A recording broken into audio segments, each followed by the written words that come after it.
Una muna, ma'am, nag-file kayo ng Senate Bill number 1801 na naglalayong i-double yung income ng farmers.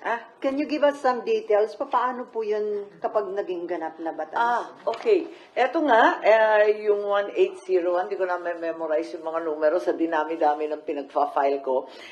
Ang pinamagatang doubling income. At eto nga, ang effort na gawing polisiya ng pamahalaan, ang pagsasama-sama ng lupain, at alam naman natin na tingi-tingi talaga naman, tig-kokonte, patse-patse, tig-maliliit ang ating mga lupain. Ang pag-aari dito sa Pilipinas, wala pang 2 hektarya kada magsasaka na marginal. Paano magkikita kung ganun lang kaliit? So, kinakailangan, ikumpuni yan at kung mangongontrata sila, talagang mag-contract farming bilang agri-ventures. We have successful examples already at ngayon, co-op month. Kaya, pinagpipilitan ko sa ating mga co-op na yung agricultural co-ops tulungan natin kasi ito ay isang pamamaraan na ipagkaisa. Unang-una, andyan din yung ating mga agrarian reform beneficiaries. At alam natin na karamihan dyan talagang mga marginal farmers at kinakailangan na magkaisa sila para magkaroon sila ng abono, ng krudo, ng mga binhi, makinarya. At kung hindi, mapeprenda na naman ng lupa, sayang lang ang pamimigay ng titulo.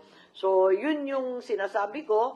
At nakita ko nga sa dyaryo, first time na naman na hinatol ang Pilipinas na bilang isa sa pinaka-food poor, most high risk sa food vulnerability. Lumabas na naman.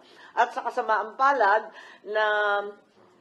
na samahan pa yung balitang yan sa pagtataas ng crudo or ng diesel na siyang ginagamit sa pangingisda at sa pagsasaka ng halos 3 piso kada litro. Ang taas nasa 265, 285 kahapon o nung Martes ba yun.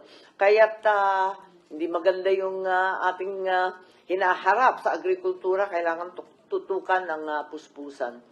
So, ma'am, yung bill na yun ba? Dahil yung concern nyo, baka dumating sa punto na maging dependent tayo sa imported na pagkain kung hindi na may encourage yung marami nating kababayan na magsaka? Yes, kapag hindi kumikita ang agrikultura, nakita rin natin last week, nakaka-alarma. Maganda sana yung overall na viewpoint na yung unemployment nasa 4% na lamang.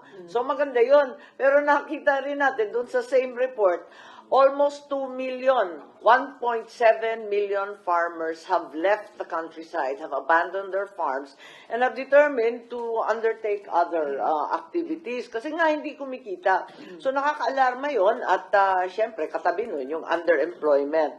Ngunit kapag dumoble ang kita ng magsasaka, kitang-kita kaagad ang resulta. Kita sa ekonomiya at sa negosyo, kita sa kalusugan ng Pilipino. Kaya sana talagang pagpilitan natin to at doon nga sa aking isa pang bill na pinagpipilitan ko na magkaroon ng kahit papano minimum stipend, hindi naman minimum wage. Pangbongga lang sa titulo yon. Yung sweldo o sahod para kumita naman kasi naging pusta na lamang, naging sugal na lamang ang agrikultura.